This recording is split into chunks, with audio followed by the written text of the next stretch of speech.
Hi friends, I am super excited to be sharing my latest speed painting project with you.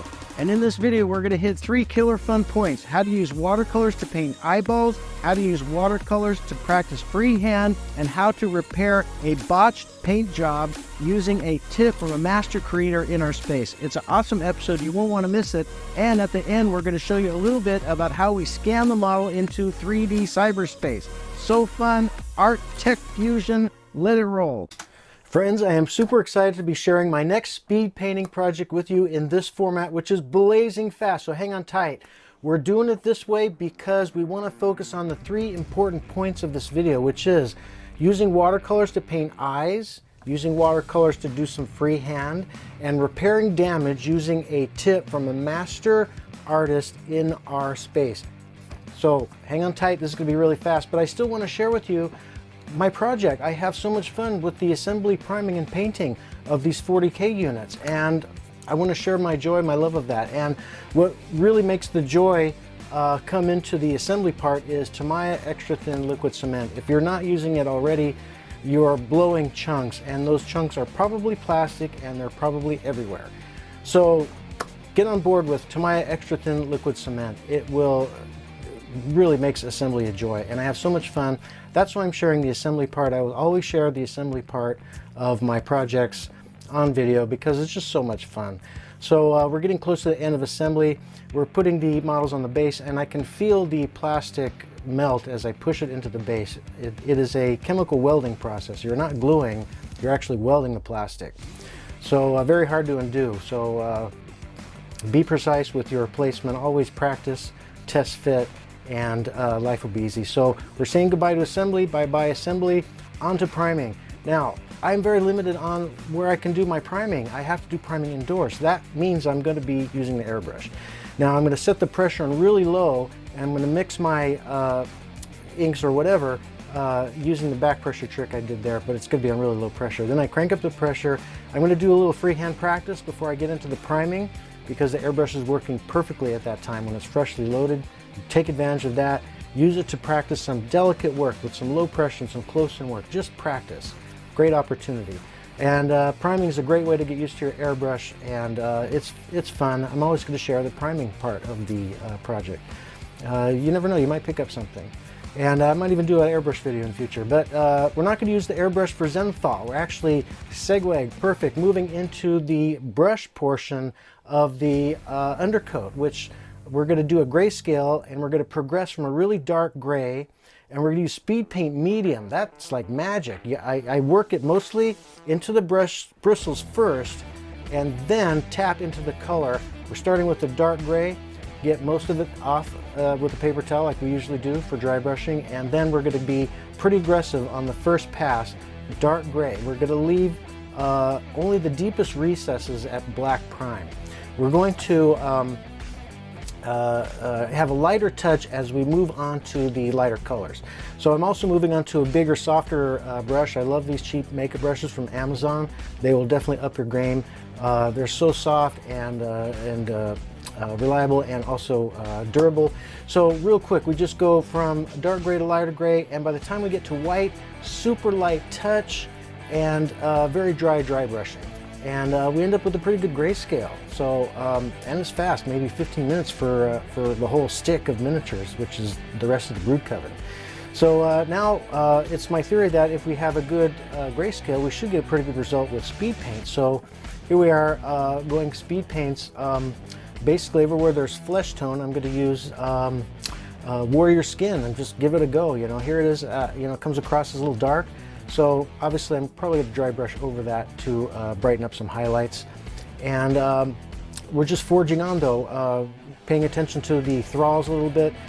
These Genestealer familiars, they're just tokens in the game. So I'm not going to spend a lot of time on them. They're very just small, not a lot of details, but we can give them some pop. And moving on to the Genestealer Primarch here, he's got a lot of details. Also the Genestealer Magus has got a lot of details.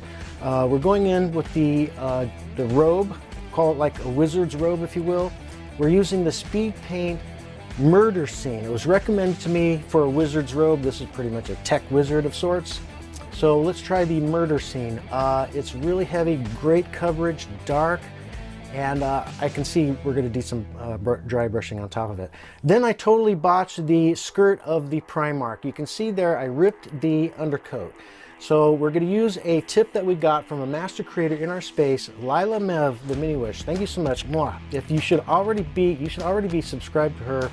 I learned a lot of tips, and everything I know about brushes I got from Lyla. She has a great video on how to take care of your brushes. Moving on, I just ignored the damage for now. We just forged on. We're going to come back and address it later, and we're just going to hit details. This pistol, in the book, it shows as a needle pistol, but it looks like a retro ray gun to me. You know, just sort of, you know, almost Buck Rogers-like. So I want to experiment. Let's put a couple different colors of speed paint metals on there and just see how it goes. I'll try the speed paint bronze, and I'm going to hit it with an oil wash later. Meanwhile, on these other two frames, I'm getting the armor for these guys down. The base coat for the armor, I found the speed paint broadsword silver was a great choice. This comes across as really heavy tech armor, and you can see we're going to brighten that up a bit later with a really bright silver. Right now, we're painting on the other paint here. We're looking at the sword a little bit, and we come down with a base coat of the Bony Matter from the Speed Paint collection, and it does fine for a base coat. We want to hit it with oil wash and some dry brushing for highlights. And hitting this guy's pants and some more details. Now you can see we're hitting the robe with some dry brushing. That's helping pop the robe highlights quite a bit. And we wanted to paint under his those sash items, those plastic items on the stick there. I'm going to make room for there.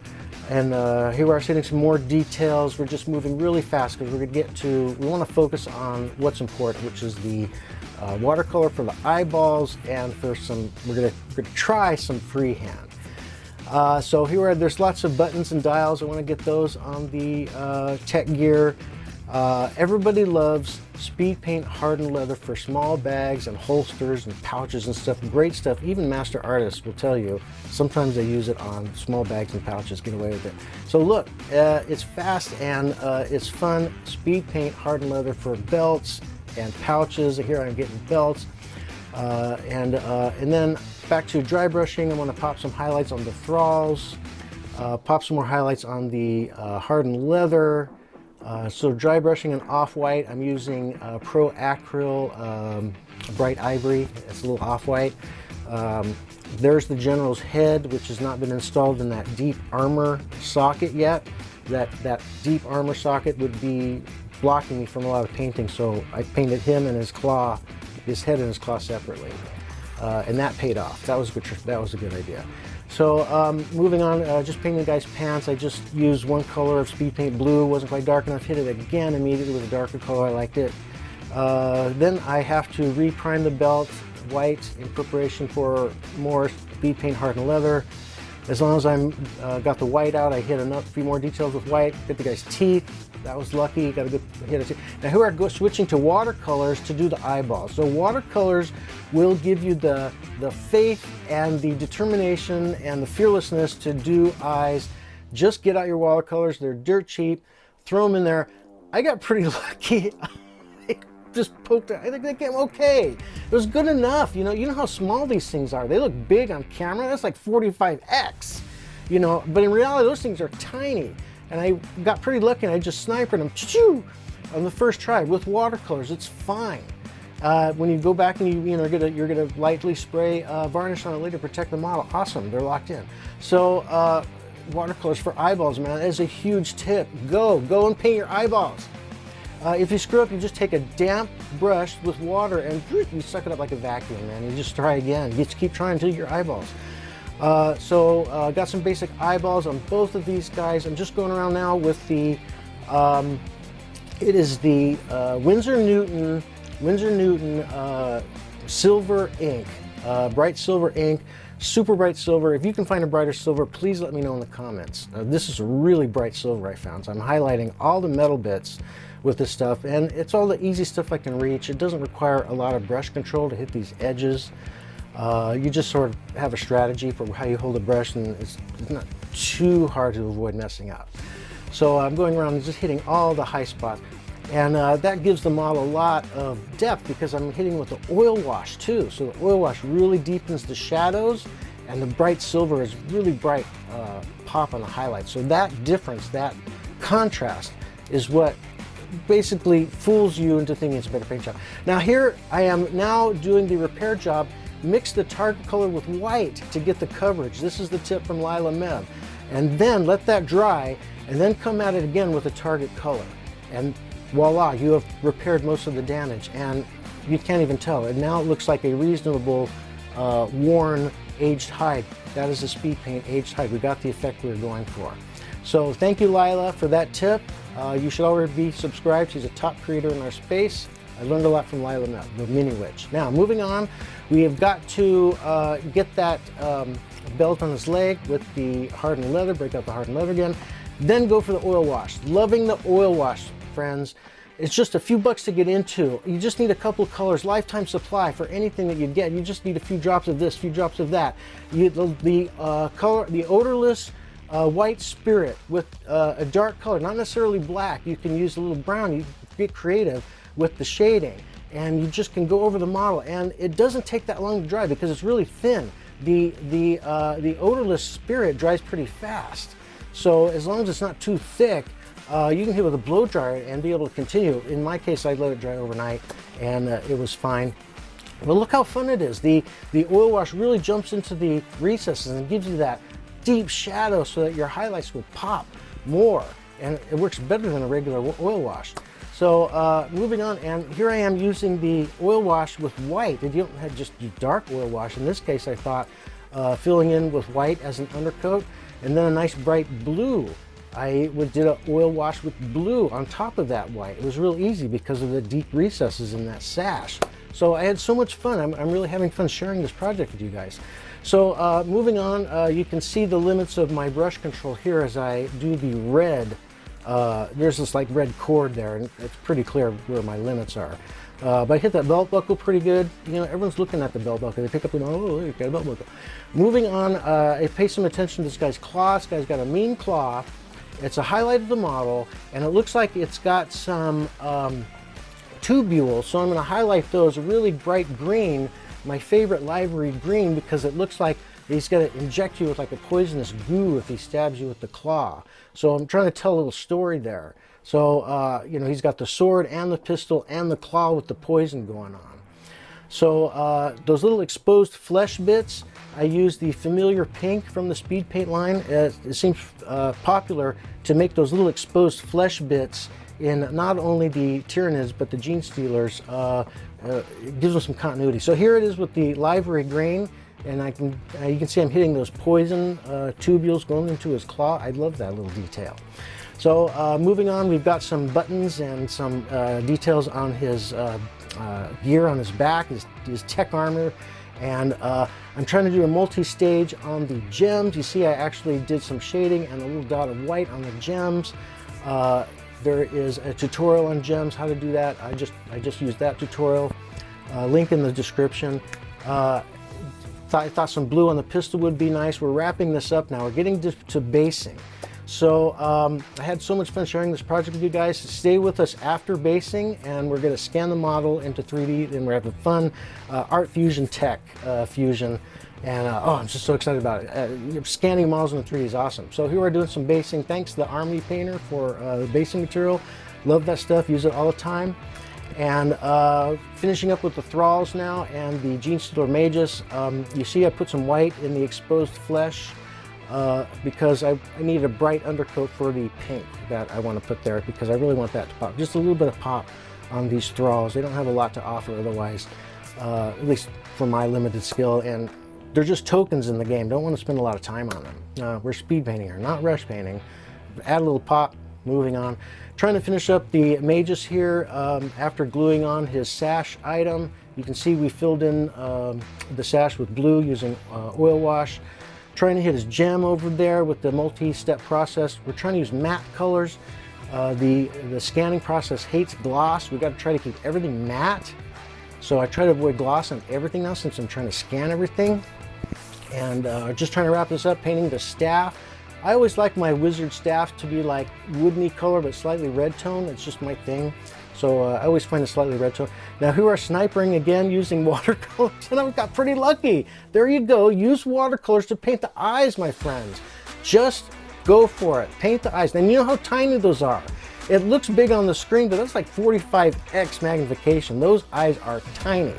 But the watercolors gives you the fearlessness to just go and do it.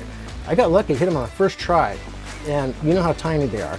So here we are using watercolors to try to do some freehand. And my friends, I tried and I did fail. I failed. The best I could do with the Genestealer icon here was like a Pac-Man looking thing. Not acceptable. So I promise you we'll do more work with freehand in the future using watercolors. It's a great way to do it. It's just beyond my skill at this time. Forgive me, we're gonna move on. But hey, get those watercolors out. Practice your eyes and your freehand. So much fun. I had so much fun sharing this project with you. And I'm so glad you stayed with me to the end, where as promised, I'm going to show a bit about how I scan my painted miniatures into cyberspace. The magic happens when I put a painted miniature on top of a cheap turntable in front of a decent camera with a cheap ring light thrown over. The camera's app quickly lets me take 50 pictures of each miniature. After that, it's all software. So we touched on 3 fun tips: using watercolors to paint eyes and to practice freehand, and how to repair a slashed undercoat using a tip from a master artist in our space. So friends, if I was a better artist, these 3D assets would actually be pretty special, because the level of detail is impressive. I'm seeing individual strands of static grass. So I hope you will join me on my quest to become a better artist. Please consider a like and subscribe. You know, and I think this is pretty darn cool. What do you think? I have no idea. Lady, you are hard to impress. Bye.